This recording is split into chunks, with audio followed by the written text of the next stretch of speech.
Eu notei que o perfeccionismo estava sendo um problema na minha vida quando eu comecei a iniciar projetos e não acabar projetos.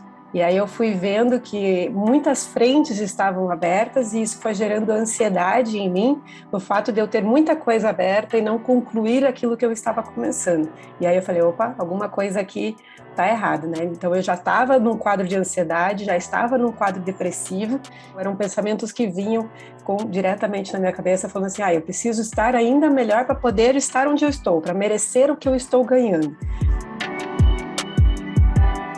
Quando a gente pensa em perfeccionismo, a gente acha que perfeccionismo é sobre ser perfeito. E esta é uma ideia um pouco equivocada. Por quê? Porque a nossa condição de ser humano, ela já coloca o empecilho para essa ideia de ser 100% perfeito. Mas se perfeccionismo não é sobre ser perfeito, o que seria exatamente o perfeccionismo? Bom, a gente pode entender o perfeccionismo de diversas maneiras. Primeiro, é que o perfeccionismo é uma característica de personalidade. Isso significa que ele diz da gente, ele nos caracteriza. E é uma característica de personalidade extremamente complexa, que comporta múltiplos elementos. E quais elementos seriam? Marcela alerta. O perfeccionismo é uma tendência a impor padrões extremamente elevados, exagerados e inflexíveis de desempenho para si e às vezes para os outros. O perfeccionista se preocupa excessivamente com o erro e com a avaliação negativa dos outros. O resultado, evita lidar com situações em que possa fracassar. A autocrítica severa gera sentimentos de frustração, culpa e solidão.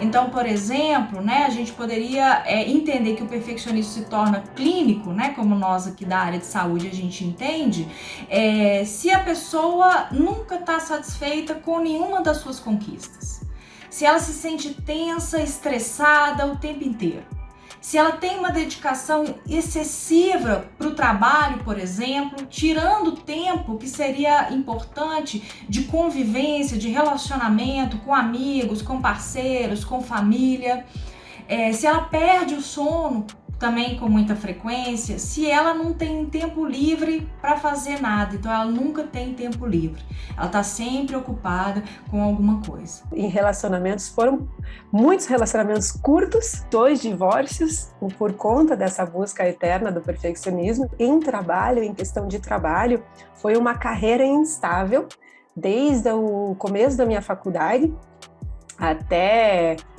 quase os meus 32 anos. Então, isso gerou o fato de eu não saber quem eu sou, ou quem eu era, porque hoje eu já estou nesse caminho de quem eu sou, mas eu não sabia quem eu era, eu não sabia o que eu gostava exatamente, porque eu só buscava essa perfeição que nunca chegava. O que eu faço, se eu sou um perfeccionista, se eu identifico que existe ali um problema?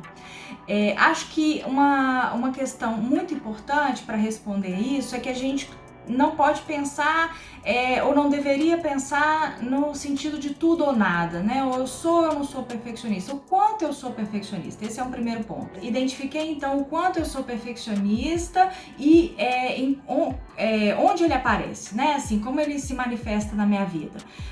A primeira coisa que a gente pode fazer é tentar entender então em que contextos ele se manifesta e como ele se manifesta, qual que é o modo de expressão do nosso perfeccionismo, Ele está mais voltado para a gente, ele está mais voltado para o outro. Vamos às dicas. Anote pensamentos, comportamentos e sentimentos. O objetivo é entender quando o perfeccionismo aparece e quanto ele afeta. É importante também reconhecer vitórias e fortalecer a autocompaixão.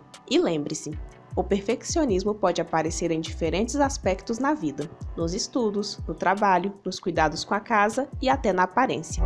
Mas é claro que tem casos de perfeccionistas que são mais graves, Estão associados, por exemplo, à ideação suicida, a transtornos de ansiedade, a transtornos alimentares, a burnout. Nesses casos, é muito importante que a gente busque por ajuda profissional. Encontrar uma rede de apoio num sistema de saúde pública ou num sistema de saúde privada, um profissional psicólogo que possa fazer avaliações né, para entender melhor como isso se expressa, qual que é a gravidade, e pensar estratégias de intervenção, de tratamento que sejam individualizadas.